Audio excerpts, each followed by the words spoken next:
Você ainda acredita que faz sentido avaliar os pilares do estilo de vida do seu paciente?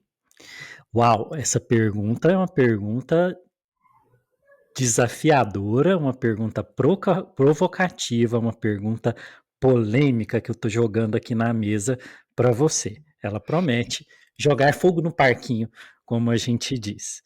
Esse vai ser o tema desse episódio do MevRec e que você vai ver que é imperdível. Vai ser uma discussão incrível que vai mexer na sua cabeça e na sua ideia de medicina do estilo de vida.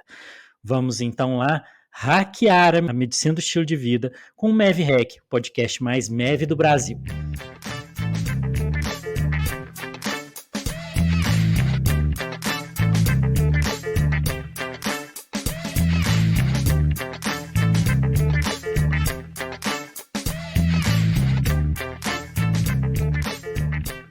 Vamos falar de habilidades de vida, life skills.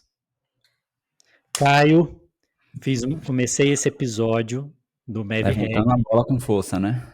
chutando a bola, metendo o pé na porta, botando fogo no parquinho, fazendo uma pergunta muito polêmica.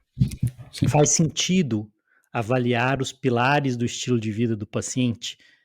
Vou colocar só, né? E aí, para introduzir o conceito de life skills, habilidades de vida. Caio, como é que a gente começa a andar nesse terreno pantanoso?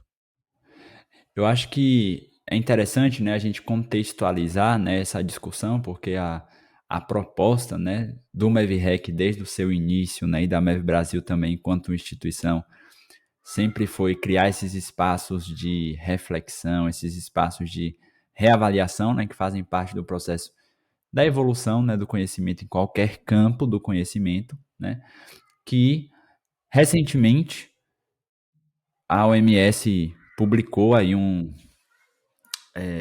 paper, né, na verdade um documento, trazendo um conceito bastante interessante, um conceito, obviamente, né, que já vem sendo estudado na literatura há algum tempo, que é a ideia de life skills, né, o conceito de habilidades de vida. E aí a gente tem uma definição aqui bastante interessante e que a gente acredita que não apenas é uma questão conceitual, mas que muda de maneira paradigmática a maneira com que a gente vê a nossa prática de MEV e a nossa capacidade de auxiliar os nossos pacientes.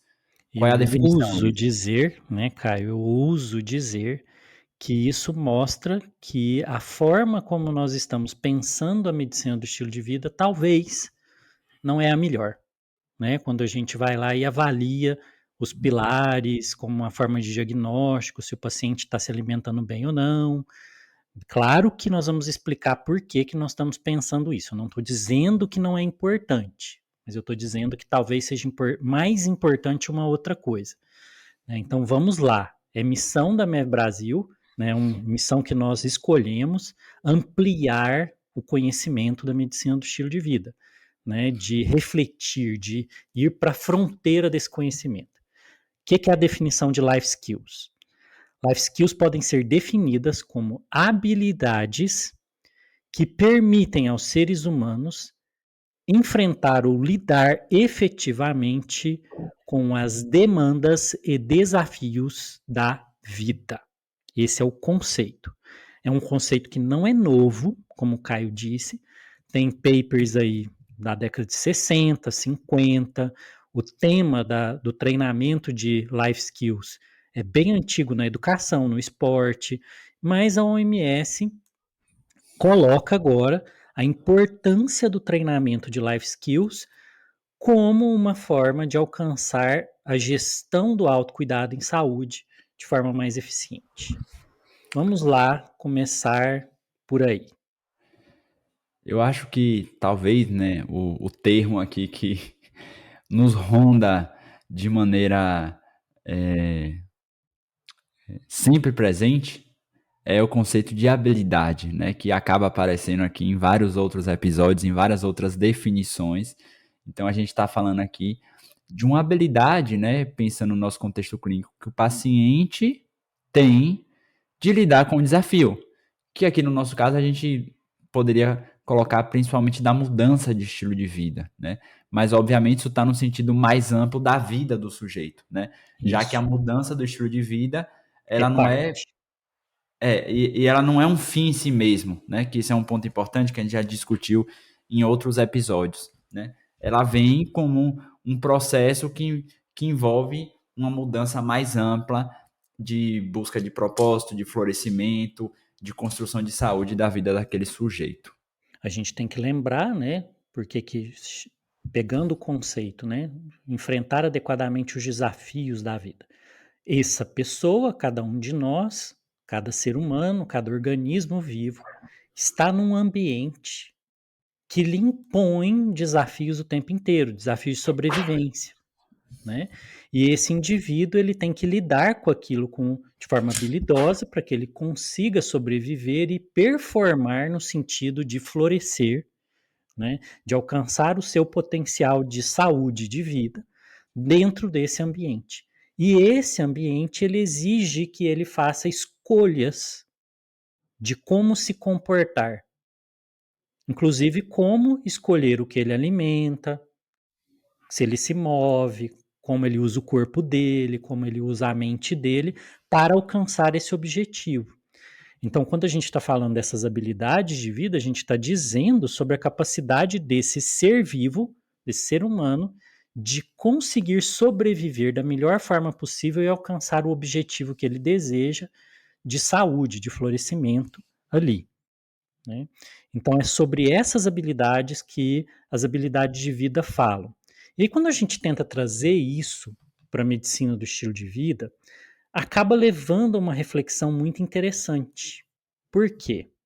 A gente sempre está discutindo sobre os pilares, né, sobre as dimensões do estilo de vida, movimento, alimentação, conexão social, espiritualidade, sono, né, exposição ou Mais não. recentemente, agora, a Elmo adicionou, pelo menos sistematizou aí mais dois pilares de maneira enfática, não foi? A Sociedade A Europeia adicionou Organização aí a questão, Europeia de Medicina do Estilo de Vida, né? Eu, adicionou aí a ideia de sexualidade, né, como um elemento também importante, uma dimensão importante, e interação com o meio interação ambiente. com o meio E ambiente. pegando aí a questão das mudanças climáticas e tal. Claro que se pode discutir se isso não está contido em outros Sim, pilares, mas é a questão de acentuar dimensões importantes da vida, né? Acrescentando essas duas.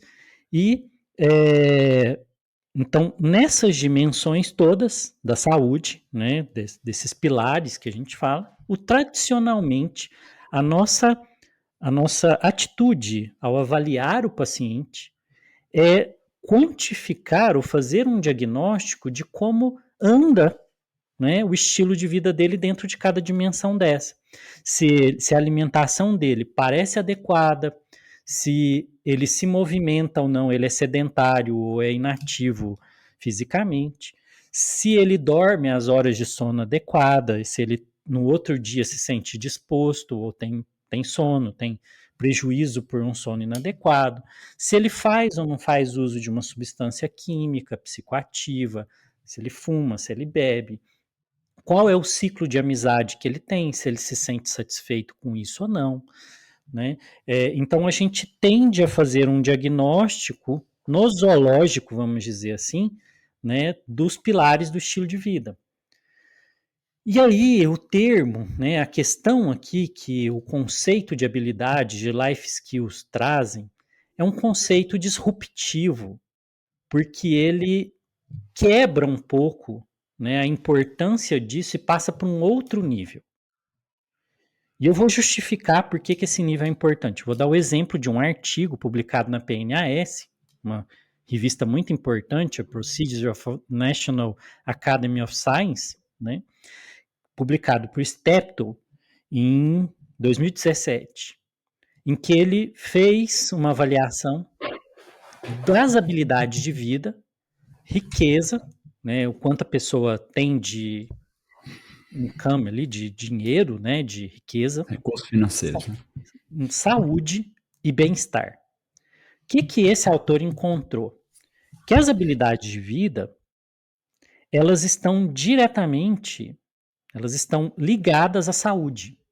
Quanto mais habilidade de vida, menos doenças crônicas, menos comorbidades, mais bem-estar, mais saúde e mais renda, né? Então parece ser assim, ter uma relação muito linear ali, né? De você conseguir, ao ter habilidade de vida, ter melhor saúde.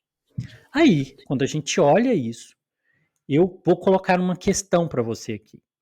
O seu paciente hoje, você faz o diagnóstico de que ele tem uma alimentação adequada. Ele consome vegetais, ele consome frutas, ele faz pouco uso de ultraprocessados, ele se alimenta com um equilíbrio de macro e micronutrientes. Mas a pergunta é: hoje é assim. Se ele estiver num outro ambiente, ele conseguirá modificar as escolhas alimentares dele de forma a manter isso adequado?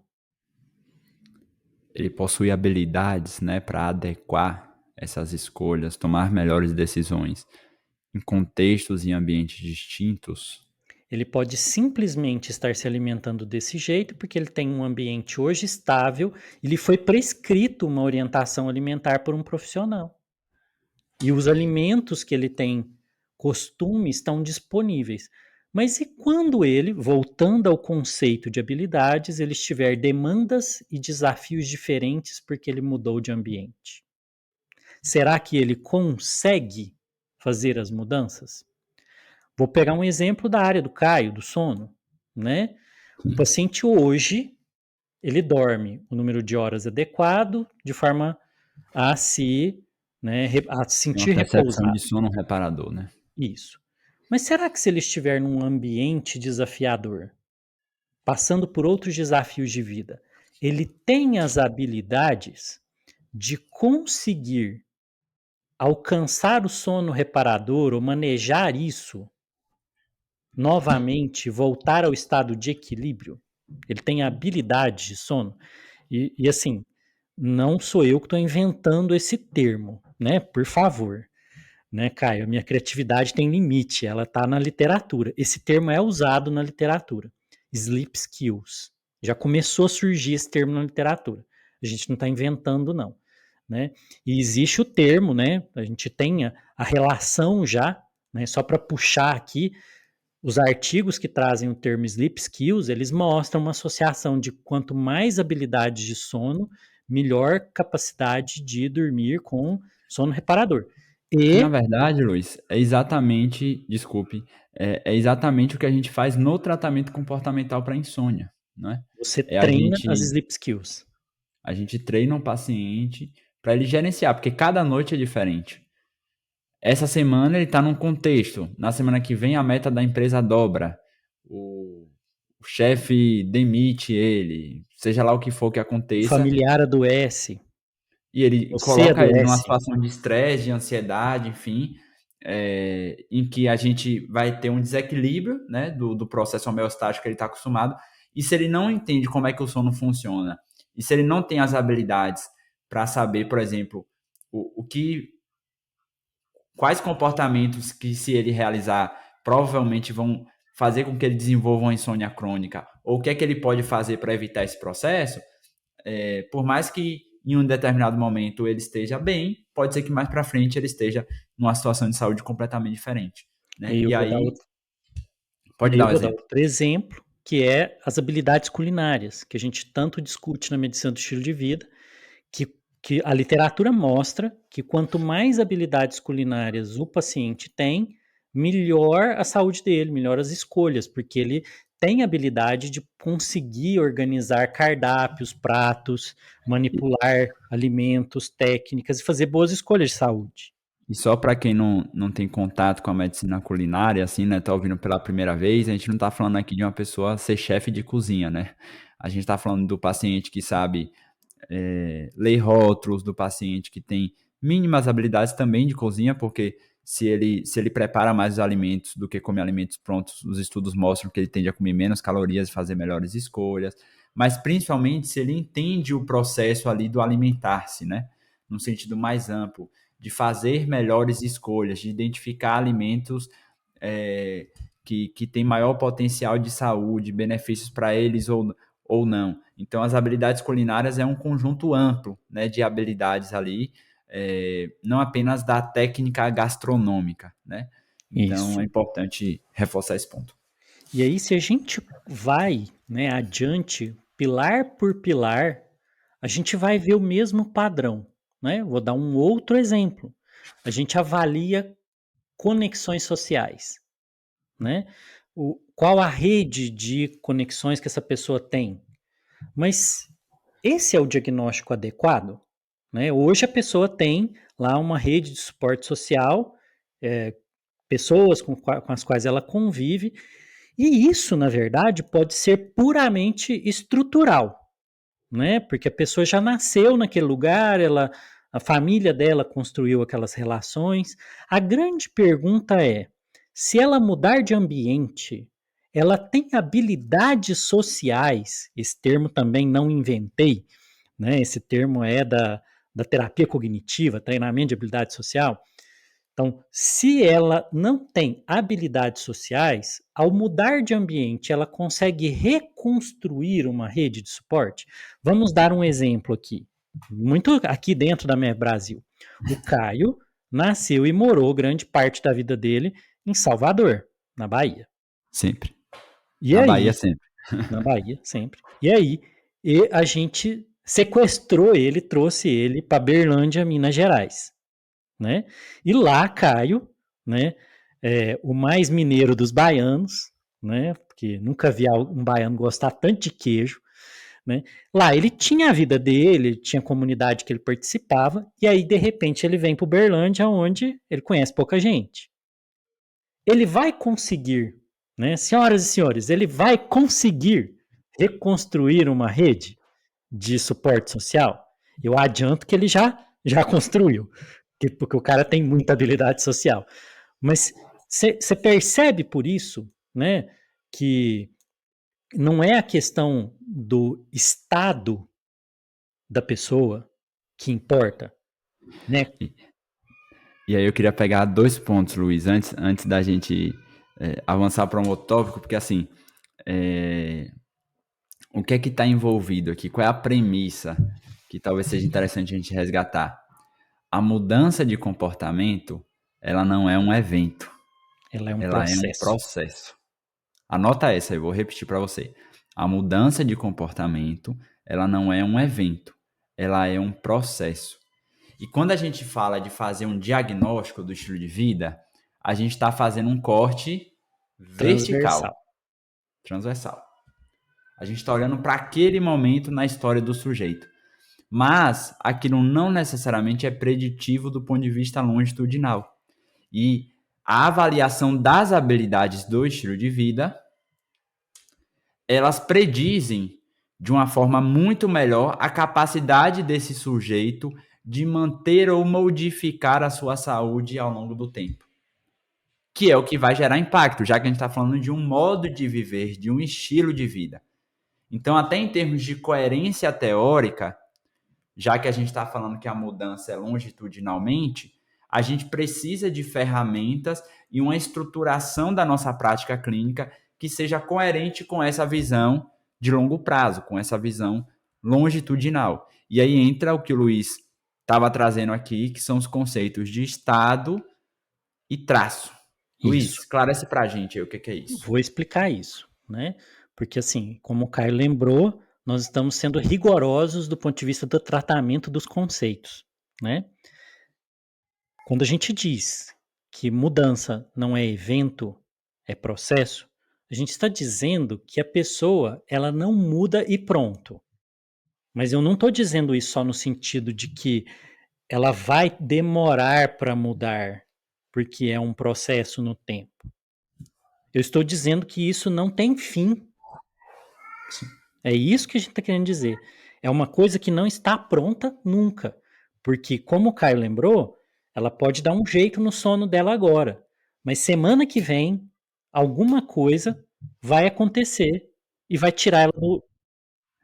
Em 20 minutos tudo pode mudar. Tudo pode mudar. Como eu gosto de brincar, pode ter certeza, nesse exato momento, na sua vida tranquila, tem alguém construindo um problema para você resolver. Pode ficar tranquilo. Tem alguém construindo um problema. Então, tudo pode mudar.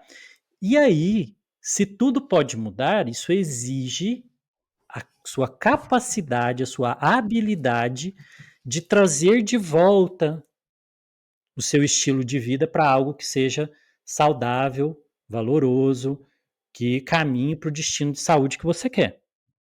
E aí, nós temos uma tendência aí eu vou explicar o conceito de marcador de traço e marcador de estado.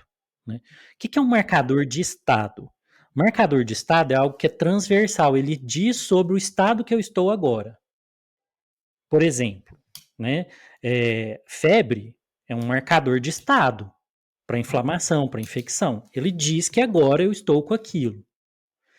Traço é algo que faz parte da pessoa, que traz risco ou traz benefício como traço. É sempre ali presente e que exige que eu maneje aquilo, né? Então, por exemplo, né, é conhecido, né, no sono, vou pegar de novo a área do sono, que alteração da arquitetura do sono, né, quanto a que parte da noite, quantidade de sono REM e sono não REM, se na primeira, na segunda metade da noite, é um marcador de traço das pessoas que têm maior risco de depressão. Ele não é de estado, ele é de traço. Ele não acontece só quando a pessoa está deprimida, nesse estado. Acontece o tempo inteiro, porque é um marcador de traço. As life skills, né, voltando aqui, o pilar, né, os pilares, o diagnóstico que a pessoa tem naquele pilar, se hoje ela tem conexão social adequada, se ela dorme bem, se ela come bem, se ela se movimenta, é um marcador de estado. O adequado seria se a gente caminhasse para pensar mais para o lado do marcador de traço. Algo que a pessoa tem nela que mantém aquilo, né, mantém a capacidade dela poder ter um estilo de vida adequado. Mas as habilidades disso não são coisas que são traço que eu nasci com e pronto. Mas também não são estado. Por isso elas chamam habilidade, porque é algo que você pode treinar, desenvolver e a partir daí faz parte de você. E aí você conta com aquela habilidade a partir de agora como algo permanente, como algo que faz parte de você e que te dá a capacidade de modificar os estados em que você está.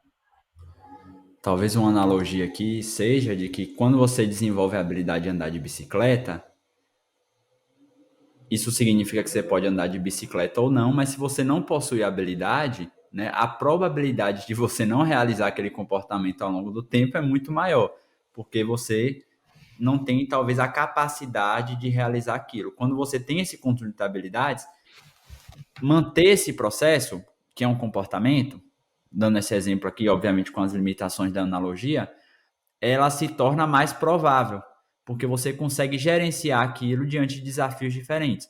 No caso aqui que a gente está falando do estilo de vida, né, principalmente em relação a mudanças de ambiente, porque isso tende a fazer com que a pessoa tenha que fazer escolhas diferentes do que ela estava acostumada. Ela tem que usar os princípios e os recursos que ela tem, que ela desenvolveu e aprendeu ao longo da vida, para fazer novas escolhas que não vão ser necessariamente, que não é, né, não necessariamente não serão iguais às que ela tava, às que ela realizava no ambiente anterior, que tinha outras condições envolvidas, outras E, opções inclusive envolvidas, né? e aí, quando a gente joga em cima da mesa a pergunta, faz sentido avaliar os pilares do estilo de vida, ou só avaliar os pilares do estilo de vida, você já entendeu, você pode ter entendido, que pela construção do argumento que a gente está trazendo e desses dados, de que talvez é menos importante isso,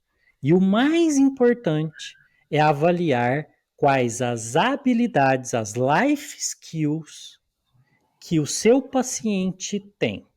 e que permitirão que ele modifique o estado do estilo de vida dele em cada ambiente desafiador que ele encontrar pela vida, de forma a desenvolver o destino de saúde mais valoroso para ele e alcançar o florescimento. Então, quando a gente pega, por exemplo, o artigo da Beth Frates, um famoso artigo que ela coloca no Excelente. American Journal of Lifestyle Medicine, que ela escreve esse parágrafo, dizendo que as doenças ligadas ao estilo de vida, as doenças crônicas não transmissíveis, elas exigem uma mudança do paradigma, né, de relação médico-paciente para uma relação do tipo treinador. Aí faz sentido se você romper com a lógica de fazer diagnósticos nosológicos dos pilares e ir para diagnósticos de life skills. E aí você, que está ouvindo o MAVREC, precisa entender que você tem que desenvolver, então, MAV skills, habilidades de MAV, que são as habilidades de avaliar e treinar o seu paciente nas life skills que são importantes para ele. E aí, quando a gente pensa a partir dessa perspectiva, isso nos leva a uma segunda provocação inevitável, né, que é como estamos formando e treinando, ou deixando de treinar, no caso, né, os nossos profissionais de saúde no processo formativo em medicina do estilo de vida. Porque Será se que a gente... nós Pode estamos falar. concentrando na mesma visão, né, que é a visão fragmentada, né, que se critica tanto da formação médica, né, avaliando os pilares como se eles fossem doenças de estilo de vida?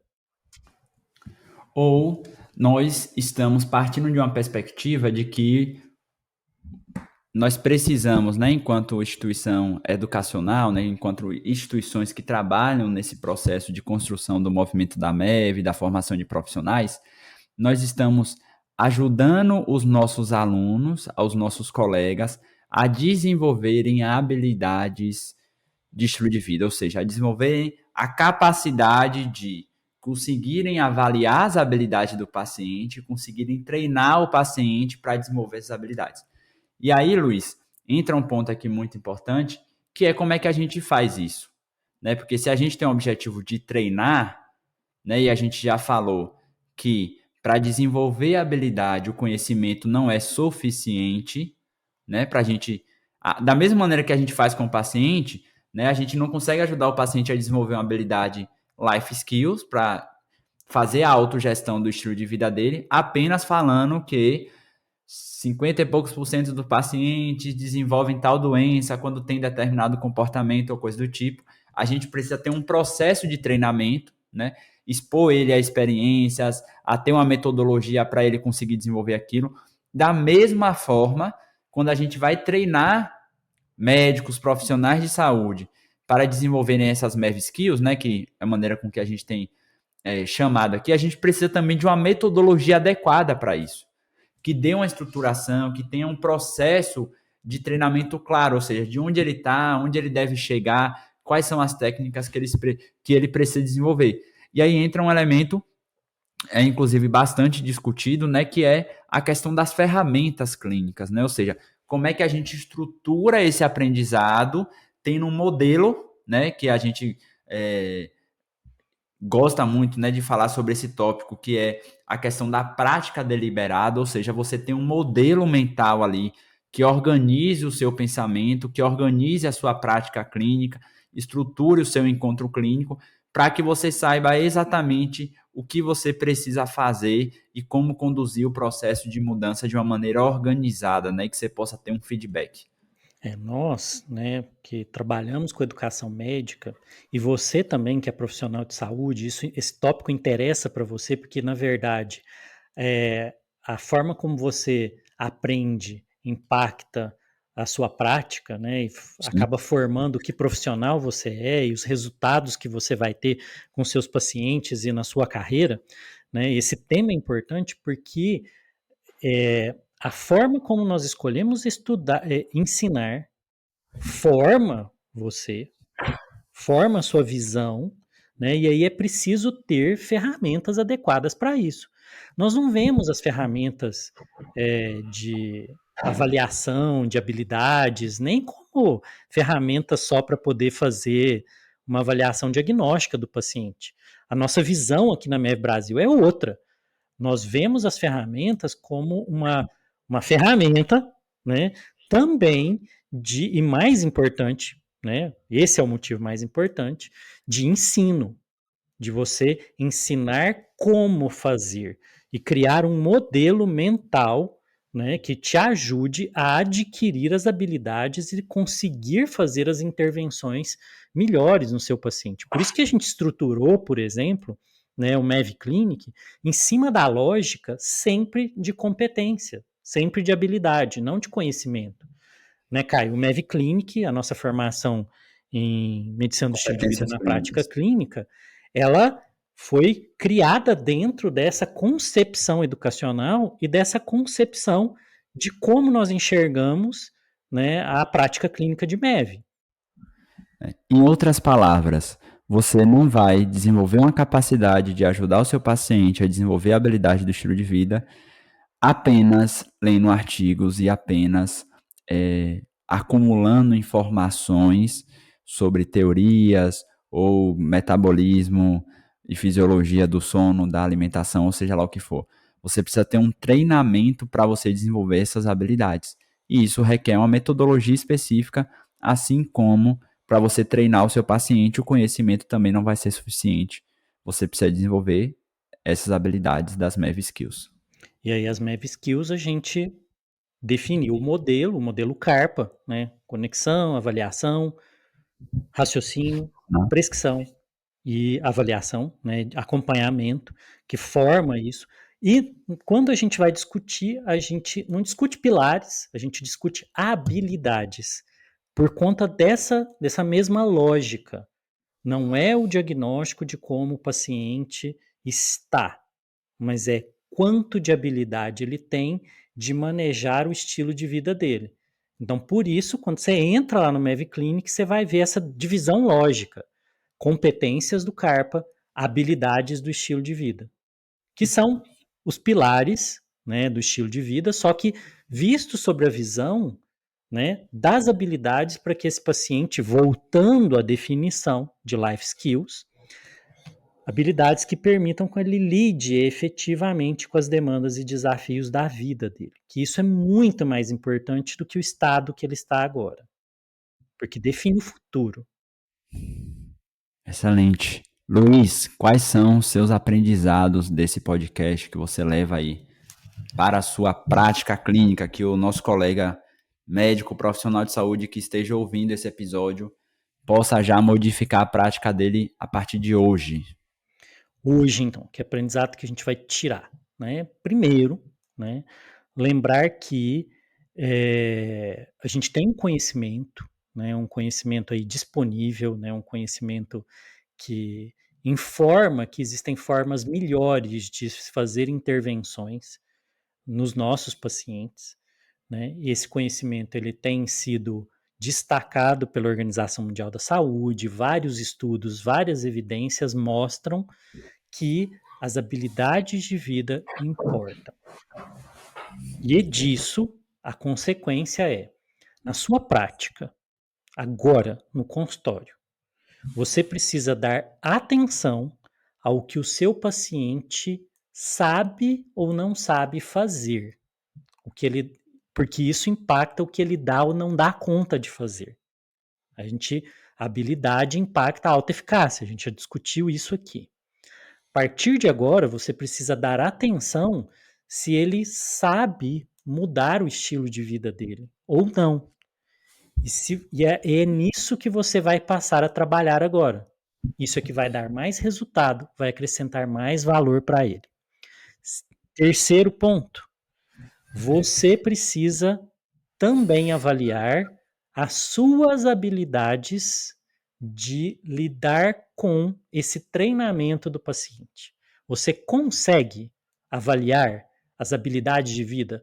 Como estão as suas MEV skills para treinar, avaliar e ajudar o seu paciente nas life skills dele?